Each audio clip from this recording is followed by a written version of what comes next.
I'm Pete Rix. I'm a traditional rocking horse maker and I live in Tutbury in Staffordshire. And this is my workshop.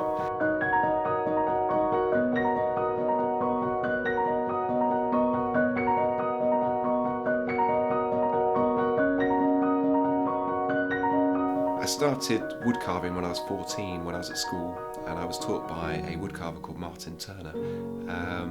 And he showed me the basics of wood carving, and I continued that into my 20s.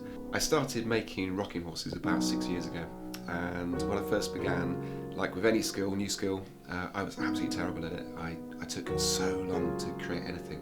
A head would take me over 6 days to create. Now I can do one in about 3 days. But you know, you kind of hone those skills, get better and better, and you'll become faster and faster at it. And now I can create a horse within about 12 days, from a rough piece of wood to a finished, painted article, ready to be mounted and tacked up. My rocking horses are made in a very traditional way. They're all made of wood, solid wood. There's 27 pieces of wood in a rocking horse, and I use tulip wood, which is poplar, a very fast-growing tall tree, and that is it's a good cabinet maker's wood. It's very stable, doesn't crack, has very few knots in it. So I use tulip wood for the horses, and I use oak for the stand that the horse goes on, and I also use a bit of beech for the legs, for the strength in the legs. And you could pop a Victorian rocking horse maker in this workshop and they would know exactly what was going on. There's nothing that's changed from 150 years. We create traditional horses, but we also do bespoke horses. So a client who has a horse that's either gone on or they still own, they will want recreated in that particular style.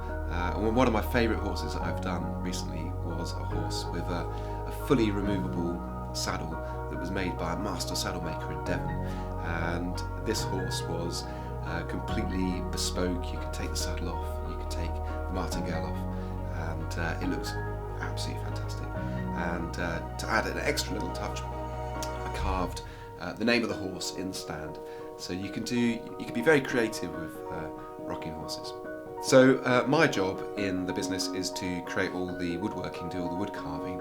I also have an apprentice who is an 84-year-old gentleman who comes and carves with me once a week to help me get through the stock. And Mick helps me rough out the heads, so it saves me a few days. I also have my wife Anna, who does all the painting on the horses, and she's pretty good at that. And my 6-year-old daughter Eva, she names all the horses, and we have some interesting names. We've had Onion, Screwdriver, and Snow White, to name a few. 20 years as a graphic designer, and I decided to change my career and become a woodcarver. The trouble is, creating a business out of wood carving is very difficult, so I decided to find a product that I could be producing, and I got kind of hooked on rocking horses, so that kind of builds up the passion of wood carving and creating, and giving those old traditions, keeping them alive.